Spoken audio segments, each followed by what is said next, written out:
Ça veut dire que nous allons encore être de plus en plus pauvres parce que nous importons tout ce que nous consommons. Est-ce qu'on voit les conséquences de ça? Nous importons tout, tout. Et donc, ça veut dire que le CFA va diminuer de valeur. La boîte de sardines que tu as achetée peut-être à 600, tu vas maintenant l'acheter à 700. Vous imaginez? Eh ben, je ne sais pas où on va. Et M. Kinumbi, c'est un magicien. Et à la veille des élections, il sort du bois pour venir nous raconter ce que nous tous nous connaissons.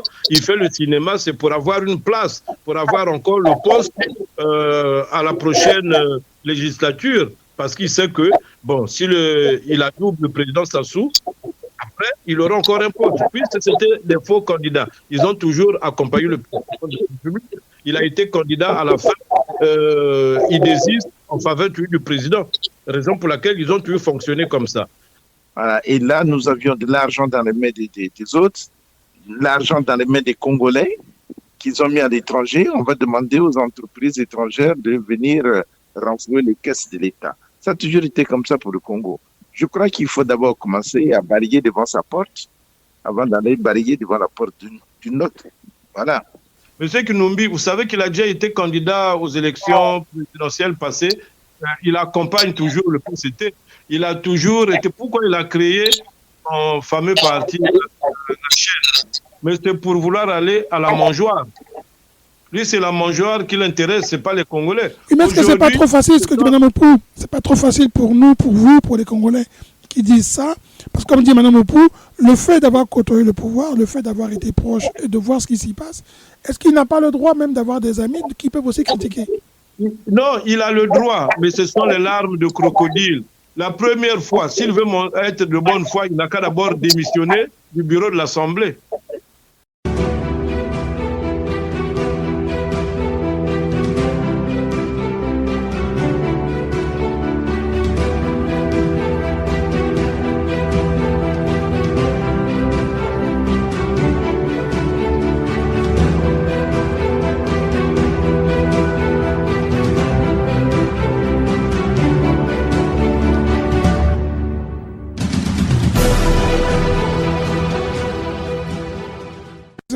Bonsoir, chères auditrices, chers auditeurs de la radio Bakambi. Merci de rester fidèles à votre radio, à nous suivre, à commenter et à nous faire parvenir vos remarques. Nous les apprécions, même si parfois quand on les lit, on se dit tiens, on aurait pu. Mais merci quand même de toujours continuer. On vous encourage à le faire. Ce soir, vous aurez le plaisir et la joie d'avoir nos experts qui vont commenter l'actualité et notre experte qui sera aux côtés des trois hommes qui vont avec elle, commenter l'actualité et vous donner leur point de vue sur ce qui se passe. Nous parlerons CEMAC et de l'intervention d'un député congolais qui, pour certains, c'est de la farce, pour d'autres, c'est extraordinaire, pour d'autres, qu'est-ce qu'il a voulu dire depuis tout ce temps, où était-il? On va en parler. M. Kinyombi a parlé et puis le PCT a réagi. CEMAC, apparemment, la France met la pression, ou en tout cas, les Occidentaux mettent la pression. Il y a des pays qui sont des bons élèves et des mauvais élèves qui peuvent entraîner la région vers le bas. Qui sont ces pays? Et qui sont ces mauvais pays qui font peur à une future probable dévaluation? Pour commencer, pour commenter l'actualité, vous aurez avec nous M. Gabriel Dion. Bonsoir. Bonsoir, M. Caius. Bonsoir, mes co-panélistes. Bonsoir, chères auditrices et chers auditeurs de l'historique, la grande et l'unique radio Bakambi, radio qui développe aujourd'hui une culture du débat contradictoire pour faire jaillir la lumière. Bonsoir. Bonsoir, merci beaucoup. À vos côtés, nous avons M. Sosten Miambalat. M. Miambalat, bonsoir. Bonsoir à nos auditrices et auditeurs. Bonsoir mes co-panélistes et bienvenue sur la radio Bakambi. Et c'est toujours notre dernière émission au mois de décembre. Merci beaucoup. Donc, merci de le préciser. En tout cas, c'est la fin de l'émission. Cette émission sera diffusée et distribuée à partir du 30 pour que vous puissiez passer vos fêtes sous, comment dire, avec nous à vos côtés, hein, un peu quelque part. On commentera avec vous. On la diffusera le 30 de ce mois de décembre 2024 qui annoncera la nouvelle année. Vous aurez à vos côtés aussi Monsieur Grégoire Gaïno. Monsieur Gaïno, bonsoir et merci, hein, parce qu'on sait que vous êtes très loin. Vous êtes en horaire décalé dans le Pacifique, je dirais, hein, ou plus loin que ça, monsieur Gaïno.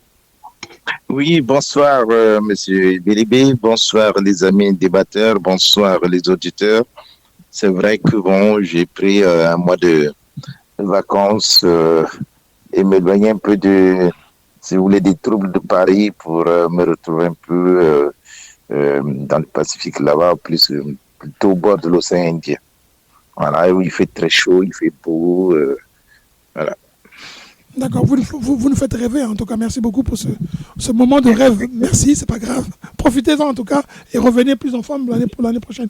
Et à vos côtés, nous aurons aussi l'experte. Merci, je vous en prie. On aura à votre côté Madame Opou, la nouvelle, non plus la nouvelle, hein, celle qu'on ne présente plus, la reine, comme elle s'est définie. Madame Opou, bonsoir. Bonsoir, c'est la reine, la seule et l'unique. Bonsoir à tous. Bonsoir le monde qui nous écoute. Bonsoir, chers frères. Toujours prompt à être ensemble pour débattre de l'actualité. Et on apprend les uns les autres. C'est toujours un bonheur d'être là parmi nous. Merci beaucoup. On va commencer sans plus tarder. On va parler de la CEMAC et du Congo-Brazzaville. C'est un sujet qui fait un en deux, hein, le 2 en 1. En tout cas, ça commence par la CEMAC. CEMAC, Madame Opou, vous allez commencer. Le Congo a été pointé du doigt avec certains pays. En tout cas, on a pointé le Congo, le Centrafrique et le Cameroun, si je ne me trompe pas, comme étant des mauvais élèves. Et on dit que ce sommet, c'est le sommet de la dernière chance pour garder cette parité franc-CFA. Ou alors, si ces pays ne redressent pas leur économie, on ne sait pas si on leur a donné un délai. En tout cas, le communiqué diplomatique qui sort donne l'impression que c'était juste un recadrage ou un moyen de se réunir pour pouvoir relancer la stabilité de la région. Pour ceux qui décodent et qui ont les codes, ils disent qu'en décodant, c'est une menace qui peut rentrer en vigueur dès le mois de janvier. La France peut dévaluer parce que la France ne va plus continuer à supporter le franc CFA tel qu'il est avec des pays qui gèrent mal. En un mot, on demande au Congo de ramener l'argent que certains ont mis dans leur poche. Est-ce que pour vous, c'est la même lecture? Vous faites la même lecture aussi, Madame Opou? Ah ben, je ne suis pas forte en économie. Hein. J'écoute ce que les disent. Si c'est la France qui le dit, la France sait pourquoi elle le dit. Mais ce qui est vrai, c'est que dans les catastrophes qui arrivent économiquement chez nous, est-ce que la France est étrangère? Je n'en sais rien. Hein? Comment on appelle ça déjà? Les matières premières chez nous, le pétrole, le bois, le gaz et autres, lesquels qui gèrent ça chez nous. Moi, je pense que la France n'est pas loin. S'il faut cadrer, il faut cadrer tout le monde. Ça partira donc par la France elle-même. Je pense que quand la France parle comme ça, elle se tire aussi une balle dans le pied. Hein? S'il y a des choses à faire, je pense qu'ils savent comment les choses se passent économiquement, hein, qu'ils se mettent ensemble et qu'ils trouvent les moyens, hein, de pouvoir d'essayer un peu de réhabiliter ce que eux-mêmes, hein, ils connaissent les raisons pour lesquelles aujourd'hui ces pays-là sont appelés des mauvais élèves. Hein. Donc on ne peut pas vraiment, la France ne peut pas se mettre à l'écart en disant, bon voilà, c'est des mauvais élèves et tout, on va faire ci et porter des menaces. Non, je pense qu'elle doit être là et puis se mettre sur la table comme ils savent le faire et puis mettre les conditions qu'il faut pour qu'il n'y ait pas effectivement ces dégâts parce que la France aussi serait perdante. Hein? Donc c'est à eux de régler ça. Économiquement, vraiment, moi l'économie, je n'ai pas fait économie, je ne suis pas forte, mais bon, j'entends ce qui se dit, mais nous savons aussi comment les choses se passent. Hein? On essaie un peu de dire comment nous voyons les choses, et puis voilà. Merci. C'est noté, hein, comme vous dites, bien noté votre analyse, hein, et votre remarque. On va poser la question à M. Miambalat. M. Miambalat, est-ce que la France a tapé du doigt, la France a menacé ou pas du tout? En tout cas, c'est une réunion extraordinaire qui s'est passée à Yaoundé, en tout cas très extraordinaire. Les présidents sont sortis, j'ai l'impression, je pense, si je ne me trompe pas, le président du Congo s'est fait représenter, il n'est pas parti. Mauvais élève, le Congo l'est, la crise, on l'a dit ici, beaucoup disent, on le verra avec le député Kinyombi, qui dit que la crise a été orchestrée au Congo, elle est organisée avec une seule volonté, enrichir et se maintenir au pouvoir et pour 2026, ils vont sortir l'argent. La France dit, c'est maintenant qu'il faut ramener cet argent ou alors je dévalue. Vous lisez un peu comme ce que j'ai dit, comme les analystes le disent, ou vous avez une autre analyse? Mais toutes les analyses convergent parce que c'est la gabegie financière. Ça fait des années qu'on décrit ça. On savait qu'un jour, on devrait arriver à cette situation. C'est parce que c'est arrivé un peu tard. C'est comme dans une salle de classe. Vous avez un enseignant, il y a des élèves qui accusent l'enseignant, c'est un mauvais enseignant, il y a des meilleurs. Le dernier a toujours tendance à dire que c'est le professeur qui est contre lui. Ça, c'est le comportement du dernier de la classe. Mais ceux qui travaillent, que le professeur soit méchant, il est premier, il n'aura pas trop de trucs, il sait qu'il y a des lacunes, il va s'améliorer. C'est notre cas. Parce qu'il y en a qui accusent la France. Mais la France ne gère pas le pays. Même à distance, on a des responsables, on a des milliardaires, les paradis fiscaux. Mais la France fait la même chose au Gabon, en Guinée équatoriale, au Cameroun. Mais pourquoi nous ne sommes pas tous au rouge? Pourquoi le Congo est le dernier de la classe? La classe CEMAC, alors qu'on a le même professeur. Et donc on doit se poser les questions. C'est parce qu'au Congo, on gère mal. On n'a pas la notion des affaires publiques. On n'a pas cette notion du bien commun. On croit que c'est un butin. On doit se le partager en famille, entre amis. C'est ça le problème du Congo. Donc là, c'est le glas que peut-être la France vient de lancer. Ce n'est même plus l'avertissement. C'est un blâme. Parce qu'on nous a longtemps averti même par la Banque mondiale, le FMI. Mais rien n'y est fait. Le train de vie de l'État, on nous a dit ça jamais. Même le co-débatteur Gabriel Duc, il disait qu'il faut des mesures draconiennes, réduire le train de vie de l'État, faire ceci. Les économistes savent bien. Et beaucoup d'économistes congolais l'ont dit. Mais rien n'est fait jusqu'à aujourd'hui. Donc il fallait que la France prenne des décisions assez fortes, jusque même à supprimer les aides ou bien à dégager le pouvoir qui est dans la médiocrité, dans des injustices, dans plein de choses. Regardez même, ne fût-ce que la justice, le petit frère du ministre de l'Intérieur, qui au départ devrait être condamné à 20 ans, mais la condamnation a été réduite à 5 ans, alors qu'il a tué quelqu'un. Donc c'est des choses, l'injustice est la conséquence du vol de tout ça. Il n'y a pas la justice, rien ne peut marcher. Donc voilà à peu près, le Congo n'a que récolte ce qu'il a sémé.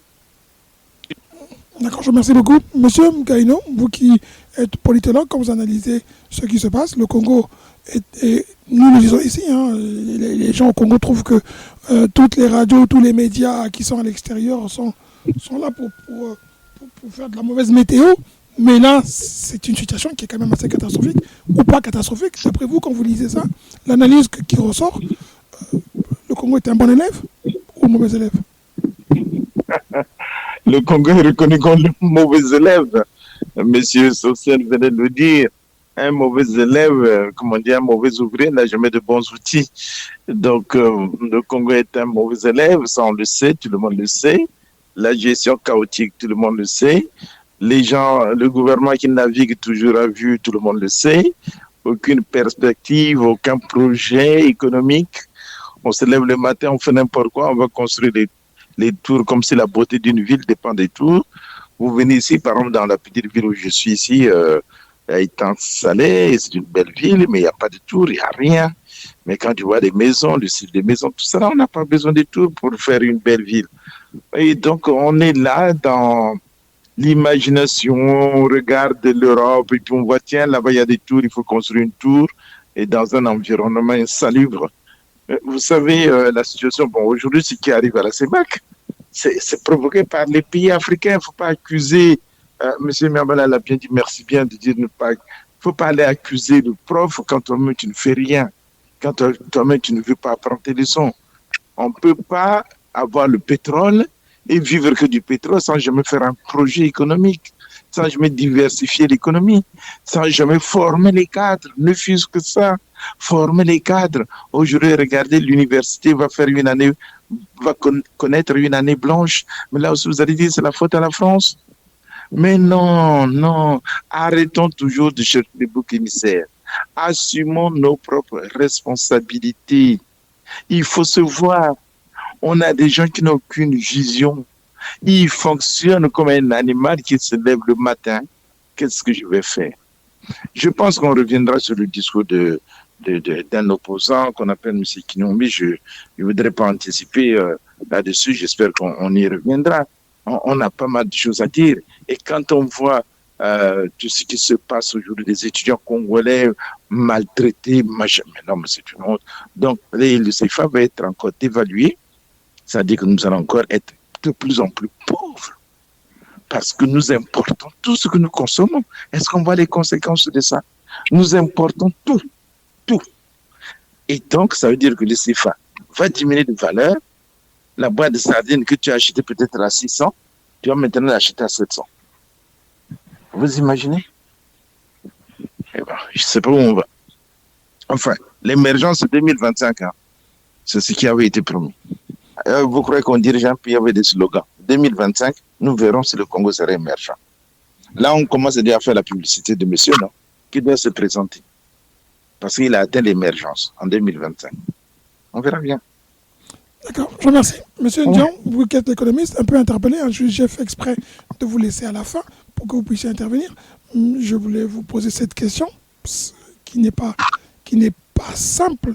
Est-ce que les Français, les entreprises françaises qui sont basées dans la zone CEMAC courraient le risque, elles aussi, de voir le franc CFA être dévalué pour une deuxième fois, c'est-à-dire qu'elles aussi perdre? Est-ce que l'économie française est tellement, comme disent les gens, à la ramasse, au point où supporter la parité du franc CFA devient insupportable? Est-ce que vous pensez, vous, dernière question, que le Congo est l'un des pays qui est responsable de cette crise qui désormais ne touche pas que les Congolais, mais touche la zone CEMAC? Alors, moi, personnellement, j'ai suivi le début, j'ai suivi aussi la fin des travaux de la CEMAC. J'ai suivi le discours d'ouverture de son Excellence M. Paul Biya. J'ai suivi celui du représentant du Congo, le Premier ministre congolais, Anatole Pouliné Makosso. J'ai suivi le communiqué final. La réunion de la CEMAC ne s'agissait pas du Congo, hein, tout seul. Il s'agissait de 6 ou 7 pays membres de cette communauté économique et monétaire.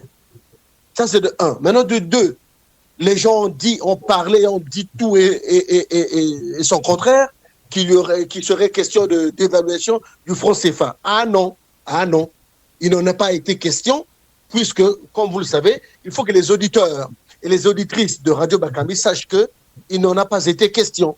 On n'a pas dévalué et on ne va pas dévaluer le franc CFA. Maintenant, il faut rappeler quand même aux gens que les mesures qui ont été prises sont des mesures de stabilisation économique de la zone de la CEMAC.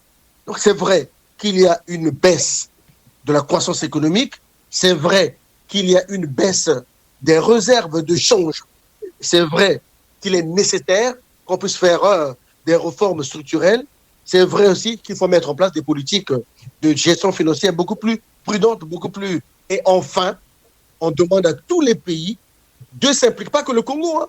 Les 3 mauvais élèves, il n'y a pas que le Congo, il y a le Congo, bien sûr, il y a le Cameroun, il y a le Gabon qui ont été épinglés comme des mauvais élèves. Mais on a aussi parlé de la mise en place d'une politique d'endettement beaucoup plus stricte, parce qu'effectivement, la dette, elle est en train d'être explosive. Je me permets de rappeler que le taux de croissance de la zone CEMAC n'est pas négatif, hein. Le taux de croissance s'élève, là, en 2024, à 2,7%. Donc, s'il vous plaît, les mesures qui ont été prises, que je viens d'énoncer, entre autres, la plus importante à mes yeux, c'est celle, je l'ai suivie, c'est le Premier ministre congolais qui l'a dit, lors de l'interview qu'il a donnée après, là, Anatole Pouliné Makosso, c'est sur le rapatriement de la forêt, c'est-à-dire d'une partie des recettes de toutes les entreprises pétrolières, minières de la zone CEMAC. Toutes ces entreprises-là ne sont pas congolaises, ne sont pas camerounaises, ne sont pas centrafricaines, ne sont pas gabonaises. Ce sont des entreprises généralement occidentales. Je ne veux pas parler de la France, que la France y fait partie. Donc, jusqu'à maintenant, dans le compte bancaire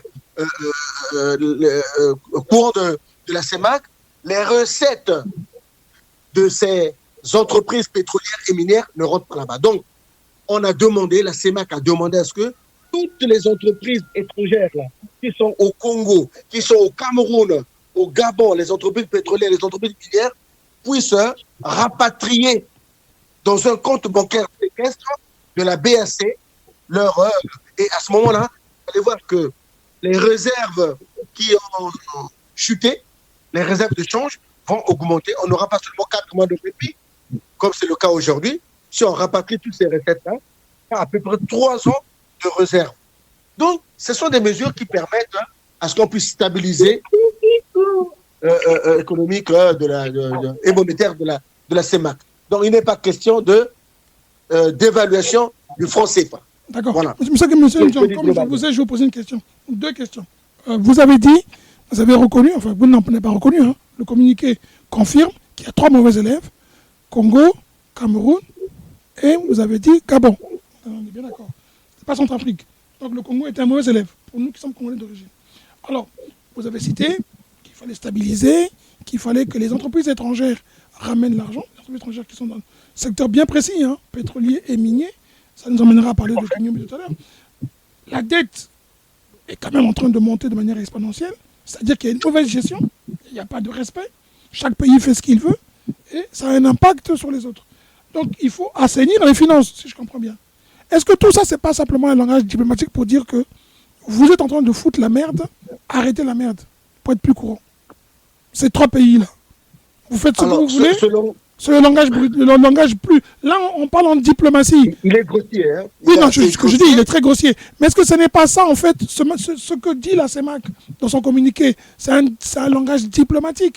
C'est un peu comme en France. S'il y a le chômage, c'est la faute des étrangers. Si il y a le crime, c'est la faute des étrangers. Donc, si les entreprises étrangères ramènent leur argent, minière et pétrolière, ça va stabiliser la région.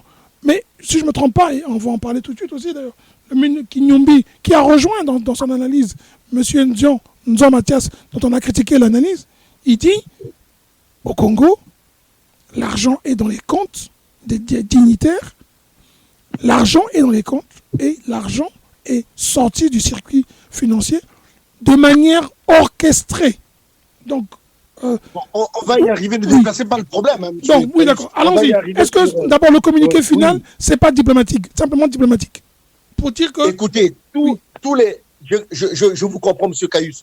Tous les communiqués finaux ont toujours, dans toutes les institutions internationales, une dimension diplomatique. Il y a une dimension réelle, économique et monétaire, mais il y a toujours une dimension diplomatique parce qu'on s'adresse à des États.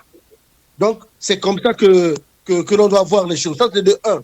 Maintenant, de 2, vous savez, les mauvais élèves, c'est Miambala qui l'a dit, hein, dans une salle voilà, il y a toujours des bons et il y a toujours des mauvais élèves.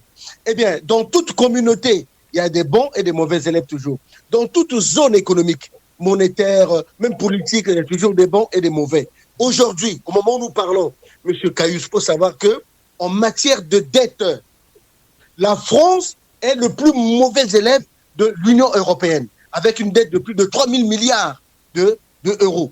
Une dette qui avoisine 112% du PIB. Mais comme dit M. Miambalat, il y a des bonnes dettes. Laissez-moi terminer, s'il vous plaît. D'accord. Cela ne veut pas dire que demain, avec des mesures de rigueur budgétaire, telles que va le mettre en place certainement, hein, François Bayrou, on peut redevenir un bon élève. On était mauvais, mais on peut redevenir un bon élève. Mais moi, je dis ceci.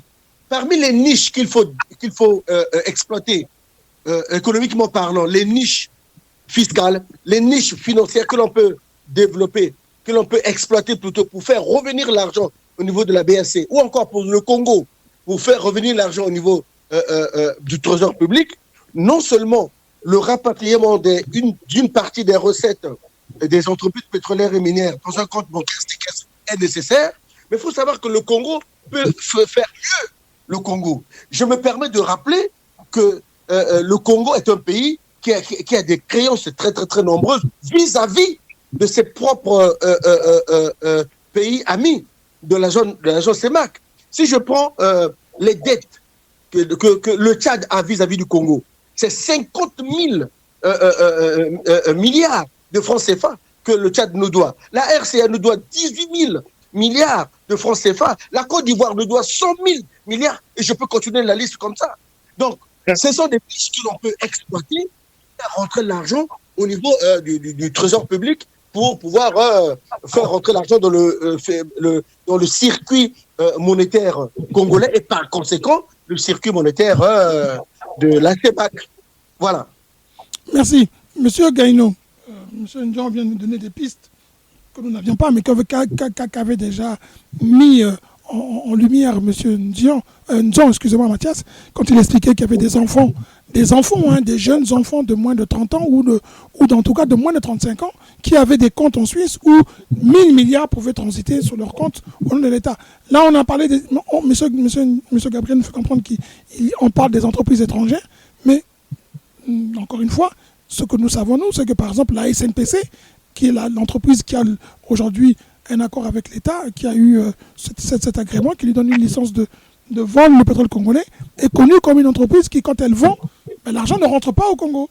Donc, on pointe les entreprises étrangères, mais on ne parle pas de nos propres entreprises. Est-ce que pour vous, ce n'est pas une fuite en avant, de toujours, comme vous avez tout à l'heure dit, on pointe facilement l'étranger toujours quand ça ne va pas, et on ne veut pas reconnaître que soi-même, on est mauvais gestionnaire, on n'est pas un bon exemple. Vous savez, le cas du Congo, c'est un cas pathologique. On a toujours vu la maladie ailleurs alors qu'elle est là. Aujourd'hui, on peut parler des enfants, de tous les hommes politiques qui ont de l'argent à l'étranger, la famille gouvernante, les petits-fils, les arrière-petits-fils, et ainsi de suite.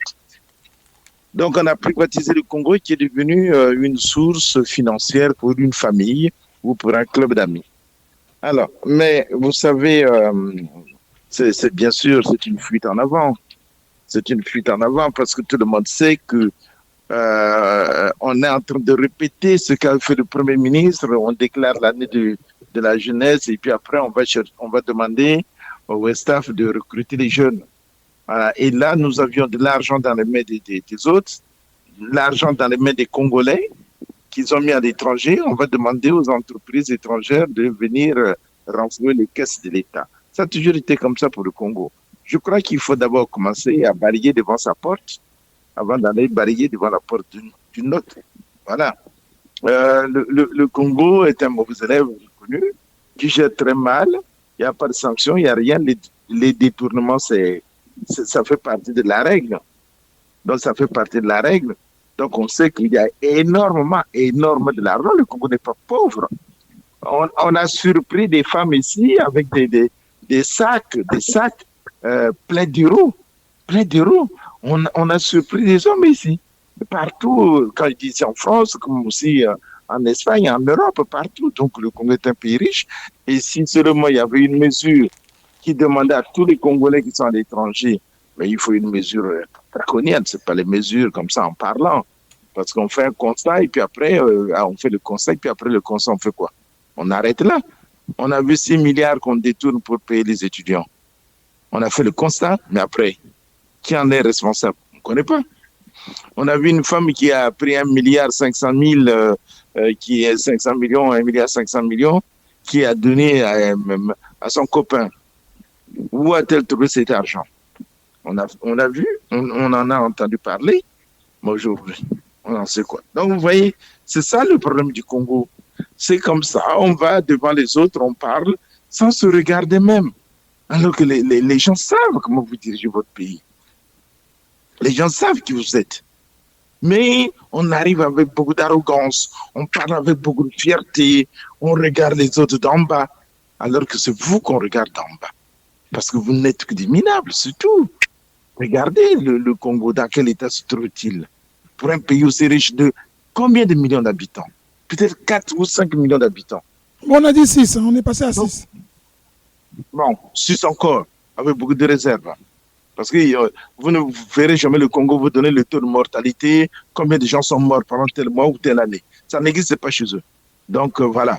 Mais pour donner les chiffres comme ça, et gonfler, c'est comme les budgets, on va gonfler, les chiffres de population, on va gonfler, il n'y a rien. Donc voilà à peu près. Bien sûr, tu peux chanter, mais j'arrête là pour dire que le Congo, c'est le plus mauvais pays avec les pires des dirigeants qui n'ont jamais existé dans le monde. On n'a jamais vu des gens qui sont vraiment des aveugles, mais alors complètement aveugles, économiquement, socialement, politiquement, philosophiquement. Et ils regardent le devant chez eux, ils connaissent absolument rien en ce qui concerne la direction d'un État. Alors c'est la transition qu'on va faire, qui va nous emmener à parler de M. Kinyombi, qui lui fait le constat et qui commence par dire qu'il s'est excusé parce qu'il n'a pas parlé depuis longtemps, donc excusez-le et comprenez-le. Tout à l'heure, j'ai suivi la réponse, je ne sais pas si vous l'avez dit, on l'a regardé, la réponse du secrétaire porte-parole du PCT. J'ai suivi, c'est la 3e fois que je suis le secrétaire du PCT, dont j'oublie le nom. Monsieur Ndion, je peux me rappeler, Iloki, parfait. Iloki, parfait. Parfait, Iloki. La première fois, je l'ai trouvé très éloquent dans une intervention. Les 2 dernières fois, il a développé une thèse sur le sassouisme. Dont on devait faire une émission avec lui qui a été ratée. C'est pas de sa faute, il faut reconnaître, c'est de la mienne. C'est moi qui n'ai pas qui ai pu l'organiser. Et là, j'ai suivi aujourd'hui un porte-parole qui nous a mené le débat, alors de très bas niveau, plus d'insultes, de qualificatifs injurieux que d'arguments sur ce qu'a dit M. Kinyombi. En sachant qu'en plus que M. Kinyombi, il faut savoir que très peu de Congolais croient que cet homme-là veut vraiment le changement au Congo. Il est quand même 2e secrétaire, 2e vice-président, je crois, au Parlement congolais. Il est quelqu'un qui, pendant plusieurs mandats, ça fait 22 ans, ce qu'a souligné M. Iloki, qu'il est député, pas une seule loi en faveur du peuple congolais, mais il veut jouer toujours le rôle à la veille des élections. Il sort comme ça un peu de son sommeil pour venir se faire passer pour un, c'est ce que pensent les Congolais, pour un opposant que d'autres, en tout cas beaucoup, ce que j'ai vu dans les groupes, ne croient pas du tout. Il y en a un qui a écrit « Monsieur Kinyombi, le PCT, c'est la même chose, c'est une distraction pure. Le PCT veut le rendre crédible. La sortie de M. Iloki, c'est pour le rendre crédible. Il n'est pas du tout crédible. » Alors je vous pose la question à vous 4, vous avez suivi ça, vous avez suivi M. Kinyombi. Je vais commencer par M. Sultan Miambalad. M. Miambalad, M. Kinyombi, pour vous, c'est une distraction ou c'est vraiment... Ces analyses ne sont pas mauvaises, parce qu'il soulève ce que nous disons là, que la crise est orchestrée et que la souffrance des Congolais n'est pas prise en compte. Il y a quelque chose qui ne va pas au Congo, c'est un constat. Il y a un journaliste qui lui a dit, excusez-moi je vais très long, qui lui a dit que ce que vous dites vous après 22 ans, les Congolais le savent déjà. Il n'y a rien de nouveau que vous nous apprenez. C'est qu'est-ce que vous voulez, qu'est-ce que vous faites. Est-ce que vous êtes sous cette logique-là vous aussi, où vous dites, tiens, enfin un homme politique opposant parle mieux que le premier secrétaire général de l'UPADS. Mais non, je ne peux pas le dire. M. Kinyombi n'est pas dans la distraction. Il est dans son rôle. Il a toujours été comme ça. Peut-être ceux qui ne connaissent pas, ils peuvent le tromper, mais M. Kinyombi. Mais est-ce que vous êtes posé la question, comment il s'est trouvé au bureau de l'Assemblée? Avec quoi? Il n'a pas de député, il a un seul député.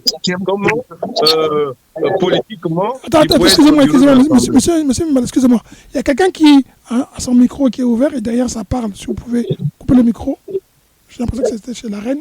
Possible. Vous êtes sur la radio Bacambi, nous continuons notre débat en compagnie de tous nos animateurs. La suite du débat. Oui, allez-y. Oui, je disais, comment ce monsieur, avec son parti appelé la chaîne, c'est vrai, c'est une chaîne, il a bien, le nom est révélateur. Le nom de ce parti, la chaîne, est révélateur. Parce que on ne sait pas comment, par quelle magie, M. Kinyombi est au bureau de l'Assemblée. Il n'est même pas à l'opposition, mais il s'est dit opposant. Mais qui, à l'opposition, a soutenu sa candidature pour qu'il soit au bureau de l'Assemblée, si ce n'est pas le PCT? Alors, excusez-moi, vous voulez résumer? M. Kinyombi n'a pas de député, donc personne n'a voté pour lui.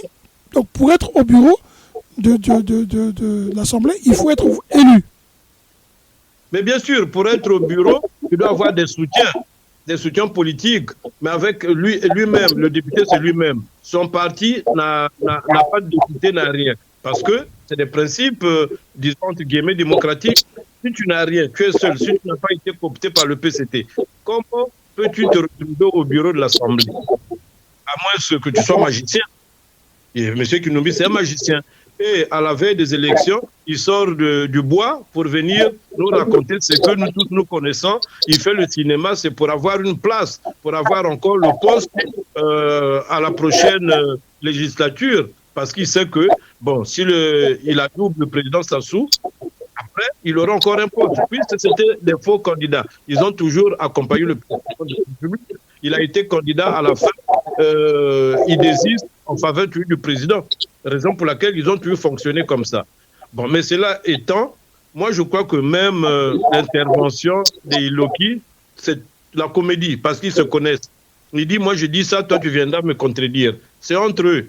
Ils font les jeux de passe-passe, de ping-pong. C'est comme ça qu'ils fonctionnent. Et ils continuent à enfariner les Congolais. C'est là étant. Mais pourquoi Iloki n'a même pas parlé du plan national de développement 2022-2026? Où est passé ce plan-là? C'est de ça qu'il devrait même parler, au lieu de parler même de détournement, de l'argent volé. Kinumbi, pourquoi il n'a pas parlé de ce plan de développement? Il y avait au moins 6 axes, le plan national de développement, avec 6 axes. Mais rien.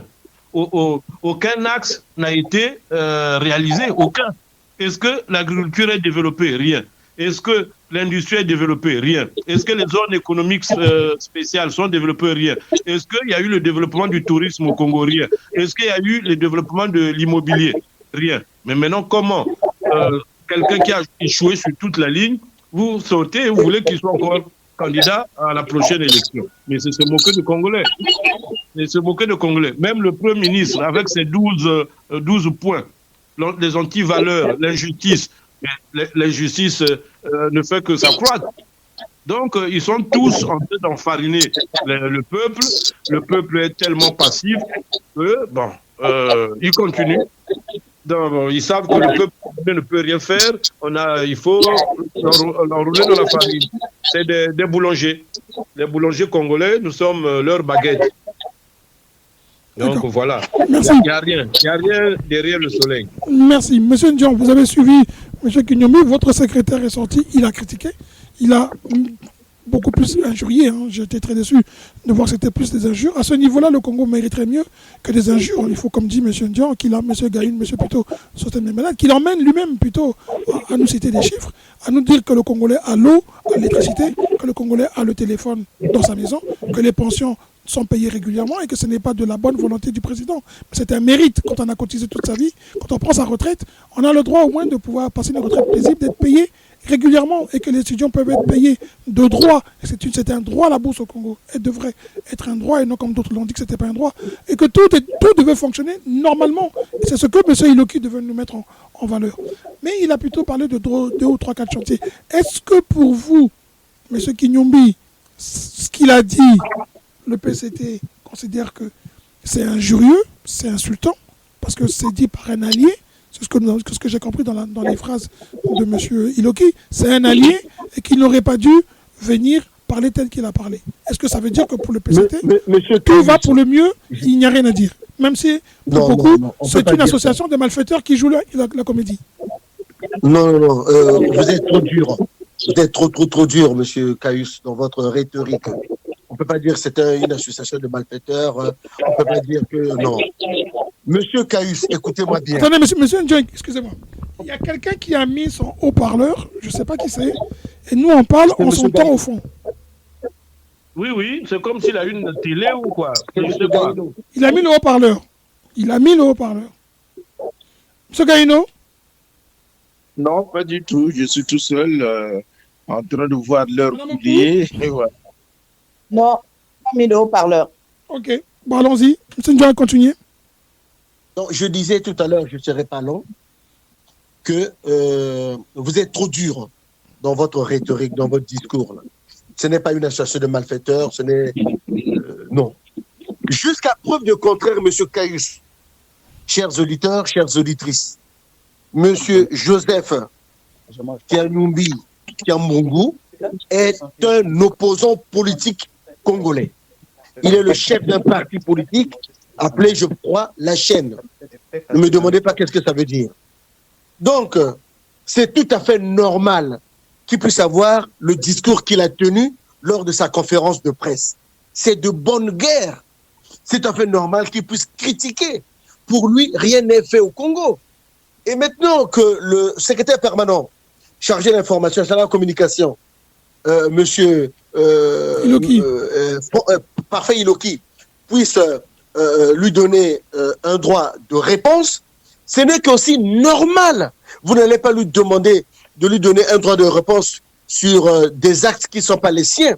Donc ce n'est que de bonne guerre pour tous les opposants congolais. Et même ici, sur le plateau radiophonique, que ce soit M. Gaïno, que ce soit M. Sosten Nyombala, mais ils ne peuvent que critiquer le pouvoir, c'est normal. Et le contraire m'aurait étonné. Donc, lorsque M. Joseph Kayumbi Kiambungu monte au créneau, après 2 ans de silence, il l'a même dit lui-même, 2 ans de silence coupable. Lorsqu'il monte au créneau, il est tout à fait normal que le pouvoir, représenté par sa colonne vertébrale qui est le PCT, puisse lui donner un droit de réponse. Donc ce n'est que de bonne... Il n'y a rien de mauvais dans tout ça. Vous ne pouvez pas orienter le point de vue, l'analyse, le droit de réponse de M. Iloki parfait. Ce n'est pas possible. Par ailleurs, je me permets de vous dire, M. Caius, c'est un homme accessible. Vous pouvez organiser toute une émission avec lui sans aucun souci. Non, j'ai bien dit que c'est pas lui. Hein. Il était d'accord. C'est moi qui n'ai pas su l'organiser. Non, c'est pas lui. Il était d'accord. Il m'avait donné son accord. Et mais dernière minute, j'ai eu un problème. J'ai pas pu l'appeler. C'est pas lui. Il était d'accord. Non. Il est accessible. Ça, je vous le concède. Voilà. Maintenant, comme vous dites que voilà, il est en train de faire la pub, ou bien il souhaite que le président Denis Sassou Nguesso se représente en deux. Écoutez. Je ne l'ai pas dit. C'est vous qui le dites. Les Congolais le pensent. Mais il semble déjà le dire lui-même aujourd'hui, il a dit, hein, en fond sonore à la fin, c'est ce qu'il a fait comprendre. Hein. Monsieur Caius, je le dis et je le redis, tête haute même, tout parti politique a 2 objectifs. Tout parti politique, de gauche, de droite, de centre, d'extrême gauche, d'extrême droite, c'est de conquérir le pouvoir. Une fois conquis, tout parti politique a le devoir de le garder. Voilà. Et donc, on ne peut pas être étonné du point de vue du camarade Iloki Parfait, qui par ailleurs n'est pas un point de vue personnel, individuel, c'est un point de vue du parti. Et c'est le parti congolais du travail, parti au pouvoir. D'accord. 2 questions. Vous n'avez pas répondu à ma question. Est-ce que ce que dit M. Kinyombi dans le fond, qu'il soit votre allié ou pas le soir, mais dans la journée, il a dit, vous avez tout faux. Vous avez tué le pays, vous avez détruit le pays, vous êtes en train de couler le pays et vos dignitaires qui gèrent le pays. Vous avez vu, je ne sais pas si vous avez vu cette photo que j'ai vue dans un groupe qu'on a fait circuler nous aussi. 4 ministres, je crois que c'est du Cameroun, fêtaient 22 ans dans le gouvernement. C'est extraordinaire. Ils fêtaient 22 ans. Au Congo, on peut trouver des ministres qui ont plus de 20 ans dans un gouvernement. On peut trouver des directeurs généraux qui ont plus de 20 ans au pouvoir. On peut trouver comme ça dans tous les postes, dans plusieurs postes, des gens qui battent le record. La seule chose qu'on ne fait pas, vous savez qu'aux États-Unis, on a nommé quelqu'un qui est chargé d'évaluer la performance des membres du gouvernement, qui est M. Elon Musk. Au Congo, on n'évalue pas la performance des gens qui sont au pouvoir pendant plusieurs années, qu'à qu'à le président. Et quand on entend ce que dit M. Kinyombi, qu'on se place dans le côté critique ou même dans l'autre côté, on entend quand même ce que disent les Congolais. Ça ne va pas au Congo. Est-ce que ça, le PCT, il écoute ou pas? Est-ce que vous, vous l'écoutez? Oui. Parce que ce n'est pas ce que dit votre secrétaire de la communication. Il dit que M. Kinyombi est dans le faux. Monsieur Caius, oui. Ce que M. Kinyombi a dit n'est pas nouveau. C'est pas ce que M. Joseph Kinyombi a dit, il n'y a rien de nouveau sous les cieux, comme on dit. C'est-à-dire, c'est un constat qui est juste. Le constat qu'il a fait, les choses qu'il dénonce. C'est pas ce que dit votre secrétaire de la communication. Mais écoutez, j'ai dit que c'est de bonne guerre. Que ce soit le problème de la dette, que ce soit le problème de la gouvernance, de l'électricité, du chômage, etc., etc., c'est pas quelque chose de nouveau. Et vous n'allez pas dire que le PCT ne le sait pas. Vous ne pouvez pas vous permettre de dire ça. Maintenant, l'angle de réponse du PCT, vous ne pouvez pas le lui dicter. Vous ne pouvez pas dicter à monsieur, au camarade Iloki Parfait ce qu'il doit dire. Non. C'est de bonne guerre. Les gens qui sont à l'opposition. La question n'est pas monsieur Njo, tout ce que nous faisons est mauvais. C'est pas la bonne guerre qui nous intéresse. Est-ce que oui ou non, monsieur Njo, pardon. Est-ce que vous mesurez la souffrance du peuple congolais? C'est la question qu'on vous pose. Est-ce que vos discours, est-ce que vos discours sont vraiment, comment je peux dire ça, sont en parallèle avec la souffrance du peuple congolais? Et ensuite, je vais vous poser une autre question. Et je pose la question aux autres en même temps, excusez-moi. Quand vous dites qu'un parti politique a pour vocation, c'est un peu ça la définition du machiavélisme, entre autres, qui est capable d'insuffler la peur et en même temps de se dire que je suis arrivé, j'y reste. Mais est-ce que ce n'est pas la première chose d'un homme politique quand il conquiert le pouvoir, c'est le bien-être des concitoyens? Bien sûr que oui. Ce n'est pas la conservation du pouvoir. Mais écoutez, tout parti politique ou tout homme politique, quand il aspire à des responsabilités, quand il aspire à conquérir le pouvoir, l'objectif premier, c'est bien sûr de pouvoir améliorer le bien-être du peuple, le bien-être des citoyens, le bien-être de la population. Bon, maintenant, qu'il arrive, qu'il n'arrive pas, ça c'est autre chose. Tout homme politique, tout parti politique, quand il arrive au pouvoir, c'est d'améliorer sa gestion, c'est d'améliorer sa gouvernance, pour que nous puissions arriver à optimiser le bien-être du peuple, le bien-être de la population. Qu'il arrive, qu'il n'arrive pas, ça c'est autre chose. Mais vous ne pouvez pas vous permettre de dire que le PCT qui est au pouvoir est ignorant ou bien aveugle de la souffrance des Congolais. Nous sommes le premier. Bon. Nous sommes le premier. Maintenant, je vais terminer. S'il vous plaît, oui, on va passer, oui, allez, il faut qu'on passe aux autres. Je vais terminer là-dessus. Écoutez, moi, en tant que citoyen, en tant qu'homme politique, je reviens un tout petit peu en arrière. Lorsque le chef de l'État, le président de la République dénonce des choses telles que on affecte 9 milliards à un ministère, notamment de l'Éducation nationale, notamment sous le chapitre paiement des bourses, et finalement, on se rend compte que 3 milliards sont bien utilisés et 6 milliards sont portés disparus. Il n'appartient pas au président de la République qui le dénonce d'être au four et au moulin. Il appartient aux institutions habilitées de prendre cette information et de l'utiliser pour qu'il puisse avoir de l'impact, pour qu'il puisse avoir des mesures, pour qu'il puisse avoir des auditions. D'accord, monsieur Ndion. Ce n'est pas le président de la République de le faire. Merci, on a compris. On a compris. D'abord, la haute cour, si vous pouvez chuter, s'il vous plaît. Qui est là pour lutter contre la corruption. Quand on entend une information comme ça, nous avons la CID qui est là. Quand elle entend une information comme ça, ces deux institutions, citez que rien que ces deux institutions doivent se mettre au travail pour écouter les autorités concernées par cette dilapidation des 6 milliards. D'accord, on va écouter. Monsieur Gaïno, quand on entend Monsieur Ndion, il est dans son rôle du PCT. Je vais vous, très vite à vous. 15 milliards ont été volés aussi au FIGA. Le président et tous les ministres devaient déclarer leurs biens. La haute cour de justice n'est pas capable de les juger, comme lui, M. Ndion dit. Ils n'ont pas respecté la loi. Hein. Ils la respectent pratiquement pas. Ils ne déclarent pas leurs biens. Ils ne déclarent pas du tout leur... on ne sait pas ce qu'ils ont eu avant d'être en poste. On ne saura pas ce qu'ils auront après. On sait en tout cas qu'ils se sont enrichis. Ils sont tapés sur le doigt à la CEMAC.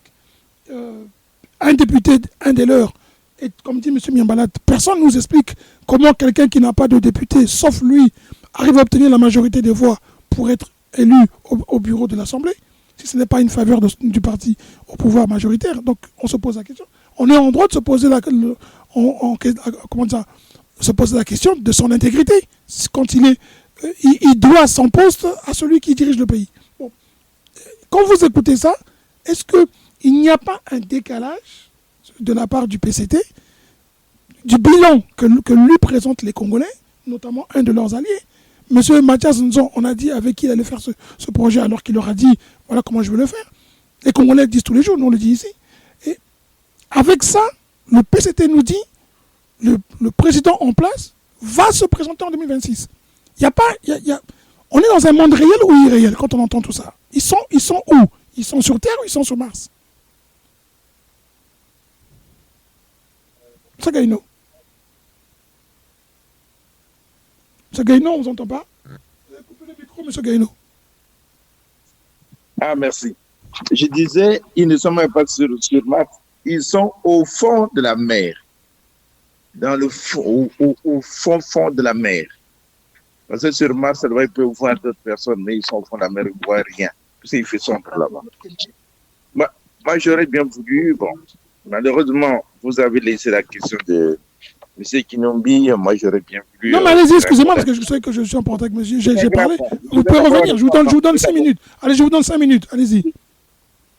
Je vais d'abord répondre à la question que ce qui se passe au Congo, ce qu'il appelle la démocratie, moi je dirais c'est la démocratie peut-être à la congolaise. C'est la démocratie à la congolaise. Parce qu'on vient d'énumérer tous ces faits-là. Comment voulez-vous qu'un responsable puisse dire je vais poursuivre un ministre de l'Éducation nationale quand depuis au moins 40 ans, on n'a jamais vu quelqu'un qui a été emprisonné parce qu'il a eu à détourner. Est-ce que tout le monde ne sait pas? On ne voit pas les détournements. Donc tout le monde le sait. L'impunité, elle est générale au Congo. Alors vous allez vous évertuer, aller arrêter quelqu'un. Tout à l'heure, je crois que c'était M. Sotel qui disait que le petit frère de M. Mboulou, il ne sait plus qui là, a été condamné après avoir commis un crime à 5 ans d'emprisonnement. Alors, vous voyez, comment voulez-vous, moi, si j'ai été juge, je perds mon temps à aller poursuivre quelqu'un qui va être condamné à 5 ans, alors qu'il mérite plus. Donc, voilà, c'est quand même, lorsqu'on parle un peu de la politique congolaise, on est gêné parce qu'on n'a que du négatif, il n'y a rien à apprécier, il n'y a rien à dire. Et, disons, comme lui-même il a dit, le chien aboie la caravane passe, la caravane de destruction continue son chemin. Moi, je ne vais pas m'attarder là-dessus. Bien, parce que le PCT n'est pas un parti démocratique. Le gouvernement non plus ne l'est pas. Donc, il n'y a pas de démocratie puisqu'on ne respecte même pas la Constitution. On n'a jamais déclaré c'est bien, on n'a jamais rien fait. Bon, bref. Alors, je reviens quand même sur le cas de M. Kinombi qui, soi-disant, se réclame de l'opposition. Il faut quand même qu'on arrête aussi avec ces mots-là. Et puis, quand on parle, on prend la référence sur la France. C'est quand même bizarre. Regardez ce qui se passe en France, quand même. Combien de fois on a renversé le gouvernement sur M. Macron? Combien de fois il y a des grèves? Combien de fois il y a ceci, cela? Mais au Congo, l'opposition, soi-disant, que ça existe. Bon, on dit que le président de l'opposition, oui, c'est plus comment on l'appelle là-bas, a été nommé par le président de la République, selon la Constitution. Là, c'est tant mieux. Bon, et M. Kinombi, l'unique député de son même pas si on peut appeler ça un parti ou un mouvement familial, est vice-président au niveau du bureau de l'Assemblée. Non, ça me fait rire quand même, franchement. Et puis on a quand même le courage de venir comme ça après 12 ans de disparition, parce qu'on parle maintenant des élections, de sortir et puis venir amuser la galerie en citant toute une panoplie de ce que même le dernier des Congolais connaît. Le constat, mais ça, tout le monde se le fait, tout le monde le fait. Mais moi, ce qui m'a beaucoup surpris, c'est quand il a parlé, par exemple, de réduire le temps de l'État. Mais combien gagne un vice-président de l'Assemblée? Combien gagne un député? Combien gagne un sénateur? Mais pourquoi ils ne prennent pas l'exemple du Sénégal, par exemple? Pourquoi ils ne prennent pas l'exemple de certains pays africains qui ont pris des mesures radicales? On vient comparer du avec la France. Mais regardez le salaire de Macron, tout le monde le sait. Le salaire d'un député, tout le monde le sait. Un sénateur, tout le monde le sait. Donc, vous voyez, on vient faire tout simplement le match vu. Parce qu'on t'attend le micro, tu racontes n'importe quoi.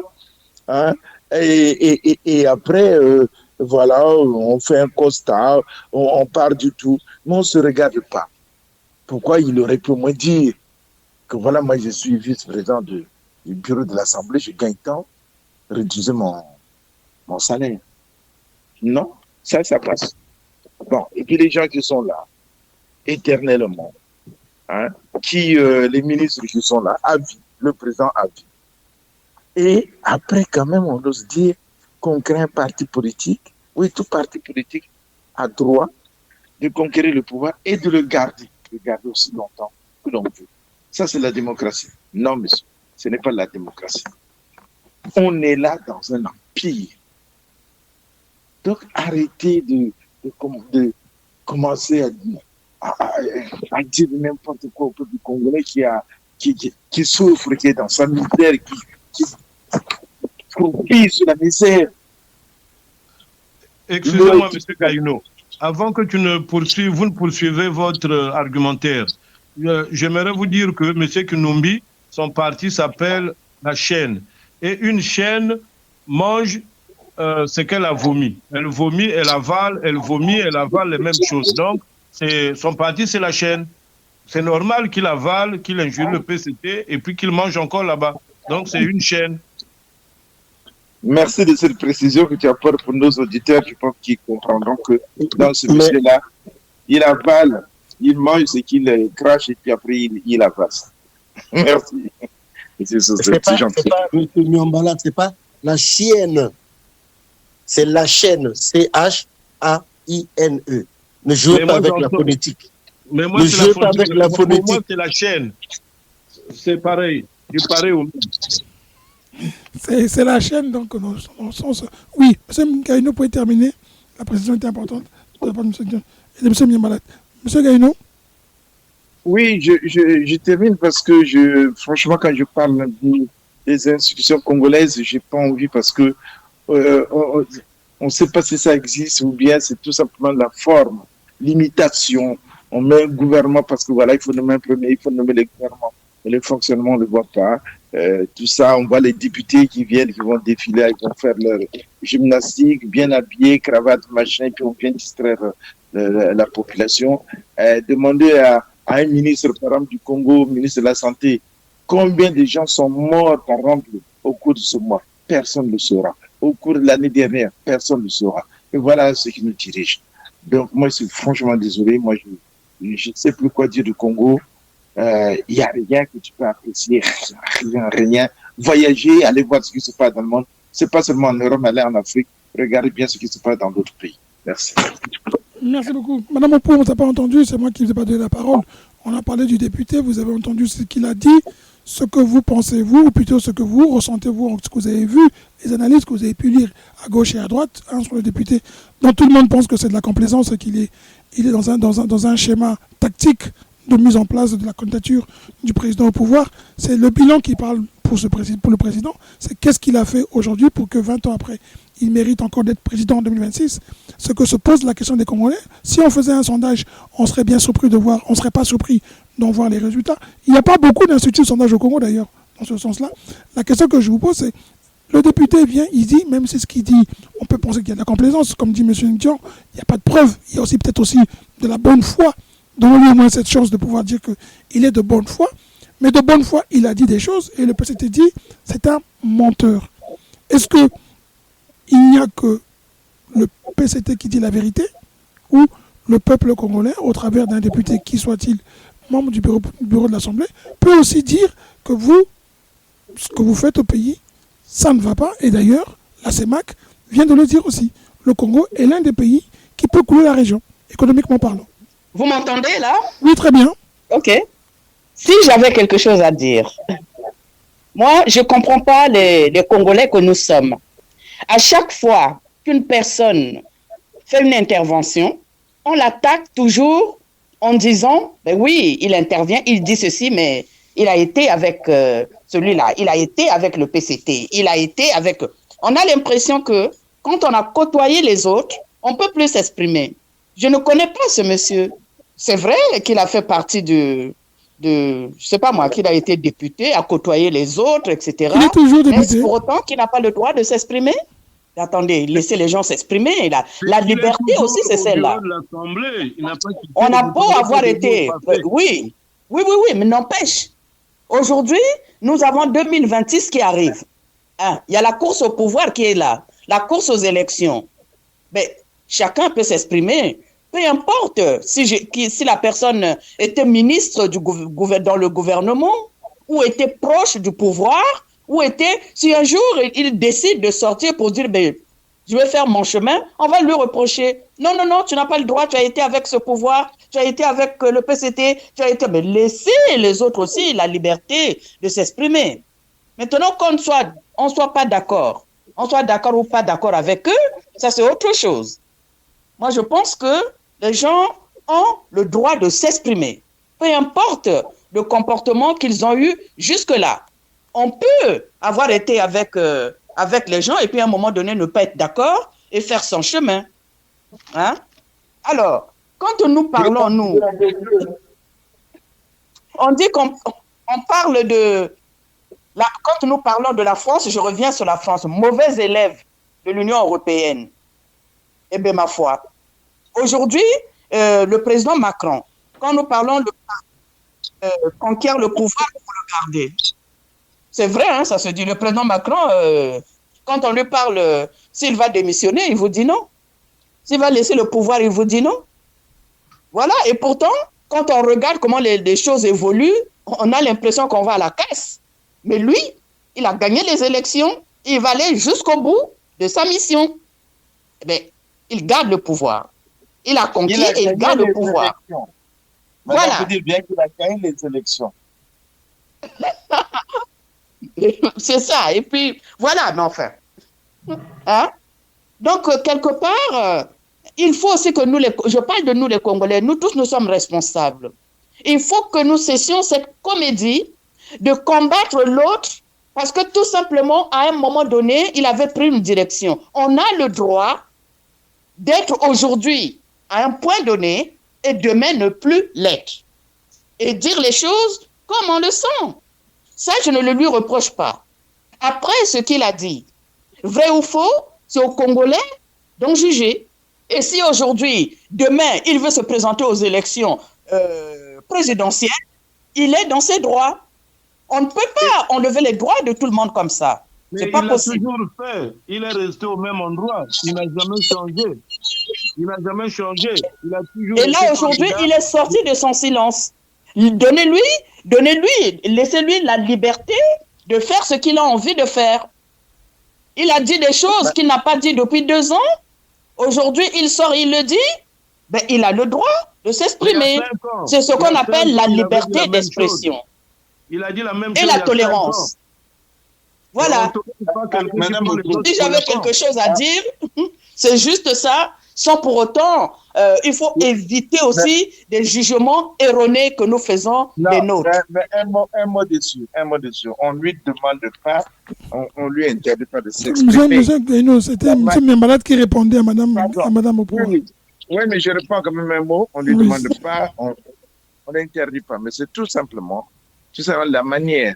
Parce qu'il ne faut pas prendre aussi les autres pour des bêtes, pour des cons. Il faut quand même avoir un peu de respect aussi pour ce peuple-là. Voilà, c'est tout ce que je voulais dire. Il faut du respect. Monsieur Miambalad, vous parliez? Mais oui, c'est la même chose que j'allais dire, monsieur Kinumbi Kambongo, mais c'est un habitué de ces fasques-là. Il n'est pas à son premier coup d'épée. Monsieur Kinumbi, vous savez qu'il a déjà été candidat aux élections présidentielles passées. Il accompagne toujours le PCT. Il a toujours été... Pourquoi il a créé son fameux parti, la chaîne? Mais c'est pour vouloir aller à la mangeoire. Lui, c'est la mangeoire qui l'intéresse, ce n'est pas les Congolais. Mais est-ce que ce n'est pas trop facile, ce que dit Mme Opou? Ce n'est pas trop facile pour nous, pour vous, pour les Congolais qui disent ça? Parce que comme dit Mme Opou, le fait d'avoir côtoyé le pouvoir, le fait d'avoir été proche et de voir ce qui s'y passe, est-ce qu'il n'a pas le droit même d'avoir des amis qui peuvent aussi critiquer? Non, il a le droit, mais ce sont les larmes de crocodile. La première fois, s'il veut être de bonne foi, il n'a qu'à d'abord démissionner du bureau de l'Assemblée. S'il veut être de bonne foi. Mais pourquoi il ne le fait pas? Et je vous jure que Kinumbi Kambongo ne fera jamais ça. S'il est sincère, s'il partage la peine des Congolais, la souffrance des Congolais, il n'a qu'à d'abord quitter le bureau de l'Assemblée. Là, je serai le si premier... vous posez la question comme ça, monsieur Miambalad, on va vous poser la question à vous. On va poser la question à vous aussi, l'UPADS. Oui. Pourquoi vous ne démissionnez pas de l'Assemblée? Pourquoi vous ne refusez pas le siège du président, du leader de l'opposition? Mais nous, on est à l'opposition depuis, et puis on a beaucoup de députés, mais Kinumbi, il est seul. C'est facile qu'il démissionne en tant que seul. Mais pourquoi pas vous? Parce que vous êtes plus nombreux, ça fera plus d'effet si vous démissionnez vous en groupe. Mais nous ne sommes pas au bureau comme lui, qui dénonce. Mais vous avez le statut d'opposant officiel. Mais lui, il dit qu'il ne le dit pas au bureau de l'Assemblée parce qu'il est minoritaire. Mais il est minoritaire. Comment a-t-il fait pour se retrouver là-bas, au sein de la majorité, alors qu'il est minoritaire? Donc c'est un magicien. Il va continuer avec sa magie pour dénoncer ce qu'il dénonce. Moi, je n'y crois pas. Mais ce qui nous dit, c'est de la poudre de perlimpinpin. Monsieur Ndian, quand vous écoutez M. Miambalat, on pose la même question. Hein. Comment se fait-il que lui, il demande à M. Kinyombi de démissionner pour son acte, mais l'UPADS aussi peut aussi démissionner, parce que ça ne va pas. Est-ce que vous savez que, je ne veux même pas parler de l'UPADS, vous savez que l'UPADS c'est le seul parti qui est de l'opposition au Congo, qui, lorsqu'il arrive aux échéances législatives, aux élections législatives, aux élections présidentielles, il n'y a pas de candidat. Donc, est-ce que vraiment l'UPADS est mieux placé pour donner le temps à M. Joseph Kinyombi Kiambou? Je ne sais pas. Par ailleurs, j'étale mon ignorance devant le peuple congolais pour dire comment est-ce que le vice-président d'une assemblée nationale est choisi.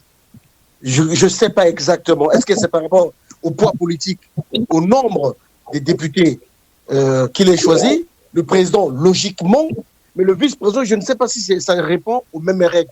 Dans tous les cas, on ne va pas changer l'histoire. Il est déjà là. Il est vice-président. Qu'il ait un parti politique avec beaucoup de militants ou pas, il a fait une conférence de presse et il a dit ce qu'il a dit. Ce qu'il a dit, rien n'est nouveau. Pour lui, c'est nouveau après 2 ans. Pour lui, c'est nouveau peut-être parce que ça fait 2 ans qu'il était dans le silence, mais le peuple congolais connaît tous les mots qui minent la société congolaise. Donc, il n'a rien dit de nouveau. Non, il propose des choses. On peut peut-être analyser les choses qu'il propose, les fameuses solutions qu'il propose. Donc, voilà. Là où on peut peut-être... Mais non, il était dans le silence parce qu'on ne parle pas la bouche pleine. On ne parle pas la bouche pleine. Mais non, comme il y a la disette, le pays, il n'y a plus d'argent, mais là, il peut parler. Mais avant, il avait la bouche pleine, donc il ne pouvait pas parler. C'est un point de vue. Il l'a dit aussi lui-même, hein, en introduction de sa conférence de presse. Il a dit, mais moi, je ne vous comprends pas, vous, les journalistes, quand je ne parle pas. On me dit que c'est normal, on a acheté mon silence, donc j'ai reçu quelque chose. Quand je parle, on me dit, oui, la journée, il parle, mais le soir, il va manger. Bon, voilà. Donc, on ne sait pas où se trouve la vérité. La bouche qui mange ne parle pas. Là, maintenant, il a faim, il faut qu'il parle un peu. C'est de bonne guerre. Merci beaucoup pour ces sujets. On va terminer cette année qui va commencer, enfin, terminer cette année qui comme on dit, tautologie, qui se termine avec ce que vous pensez pouvoir, ou je ne sais pas, hein, quels sont vos souhaits pour 2025, ce que vous espérez pour à la fois les nations qui nous ont accueillis là où nous sommes, pour notre pays d'origine qui est le Congo. C'est ce que nous savons. Vous savez, moi j'aime bien cette phrase qui dit que les Congolais de l'étranger sont un pont entre les nations construites et la nation à construire, qui est le Congo. Nous sommes ce pont-là que je continue à croire que l'État congolais a le tort de ne pas vouloir donner l'espace et a le tort de ne pas donner un droit de vote. J'espère que 2025, pour moi en tout cas ce qui me concerne, qu'avant les échéances, il y aura un grand rendez-vous que nous prenons en avril. Nous le ferons pour la diaspora. Nous comptons organiser un événement à Londres ou à Paris. On va déterminer le lieu. Nous l'organiserons et nous espérons que les autorités congolaises auront aussi cette force de comprendre que les Congolais de l'étranger sont une force réelle et qu'il faut maintenant vraiment lui donner l'espace qu'elle mérite. Parce que 2026, nous entendons bien jouer un rôle, nous tous, pour ce pays que nous aimons. Monsieur, chacun, madame, chacun de vous a 2 minutes pour dire ou souhaiter ce que vous souhaitez pour 2025 ou tout simplement pour dire comment vous avez vécu l'année 2024 et qu'est-ce que vous auriez aimé dire aux autres. 2 minutes chacun. Le premier qui commence prend la parole. Monsieur Gaïno qui se trouve à l'étranger, vous qui voulez dormir, excusez-nous de vous avoir retenu si tard. Merci. Je voudrais tout simplement souhaiter à mes compatriotes congolais une bonne année.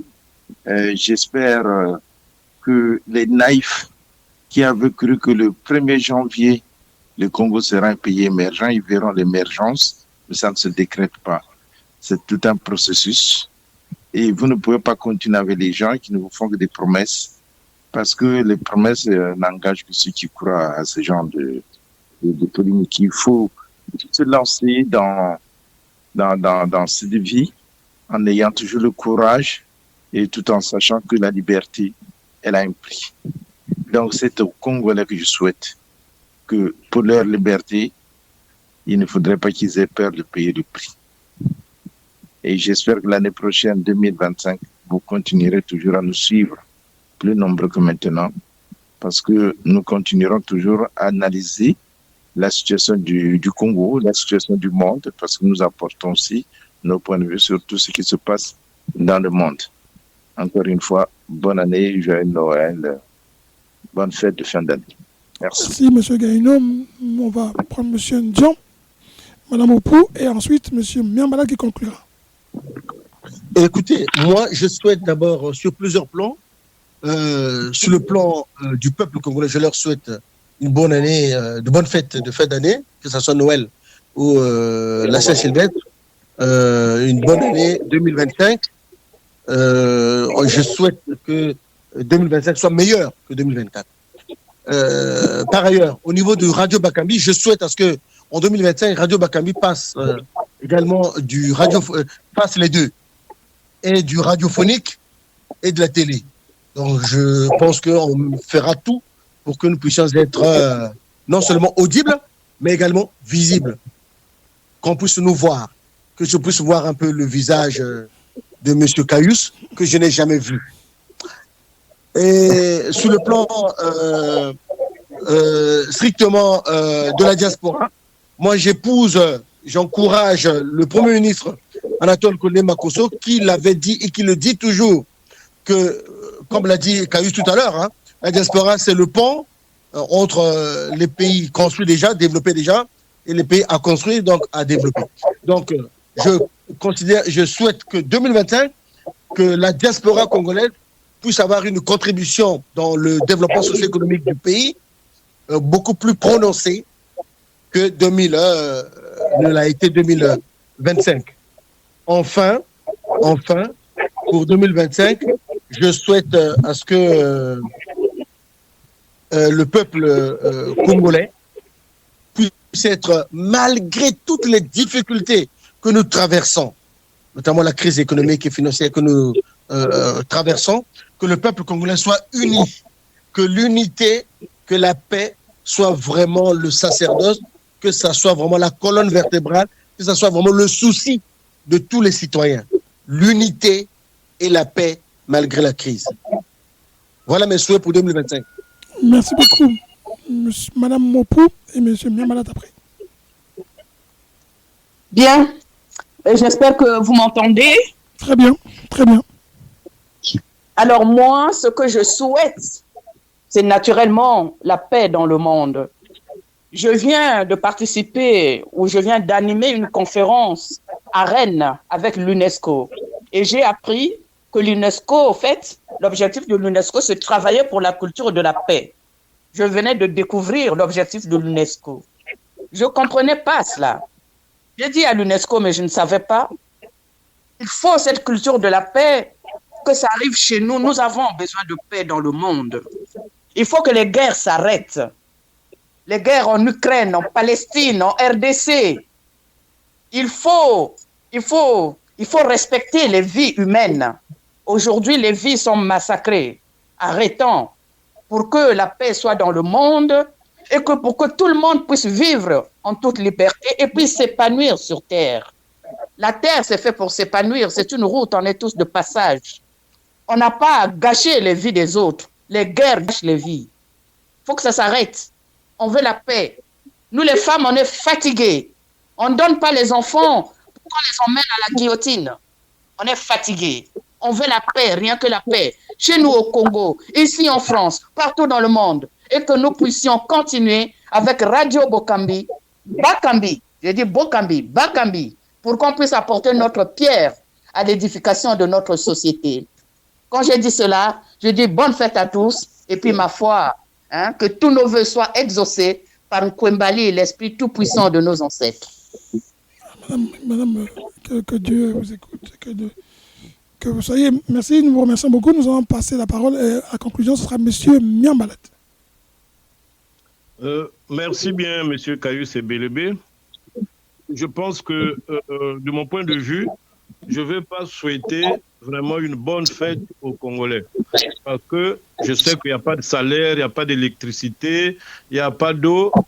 Dans ces conditions, on ne peut pas passer une bonne fête. Sinon, ça serait une façon de me moquer d'eux parce que moi, je suis en France. Mais par contre, moi, ce que je souhaite, c'est la paix. Parce que la paix, c'est un comportement. La paix, c'est une façon de vivre. Et la paix, on la fait à deux ou à plusieurs. On n'est pas détenteur de la paix tout seul, on dit la paix c'est moi, non. La paix, c'est tous les Congolais qui veulent la paix. Mais non, pour cette paix-là, il y a un seul chef, il y a un seul qui est au pouvoir, parce qu'on ne peut pas avoir deux présidents. Donc j'en appelle au chef de l'État, au président de la République, Denis Sassou Nguesso, de mettre de l'eau dans son vin, pour une fois que 2025 soit une année de joie pour tous les Congolais, qu'il essaie de comprendre, écouter nos pleurs, écouter nos revendications. C'est pas qu'on le critique, on parle sur la radio Bakambi, c'est pour l'intérêt de tout le monde.